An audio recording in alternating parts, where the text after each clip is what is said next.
Hi everyone, in this video I will show you that how you can share games on Steam.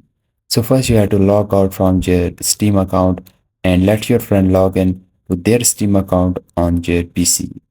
And guys, once they log in, then click on the Steam option and go to your Steam settings. Now go to the family settings you are seeing here. And now here you will see the option of authorized library sharing on this device. So you can just turn it on. So guys, once you turn it on, just click on the manage option you are seeing on the top of this. Now here you can see the device name and you just need to make sure that the sharing status is authorized and you can also revoke it.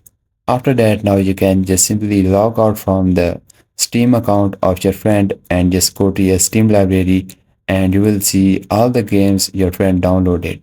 Just click on the game and you will see the option to install the game from this Steam library. So you have to just click on that and then it will start installing. And if you don't see the option to install, you will see the option to borrow it.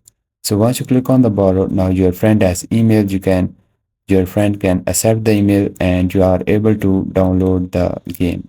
And guys, here you can see the family library sharing allows selected account to use your game library on authorized computer while you are not playing. You can authorize up to 10 computer at the same time and like you are not able to play game while your friends are playing and you can only share games on 10 computers. And guys, I hope you understand and if yes, please don't forget to like this video because this is only motivation for me and I will see you guys in the next video.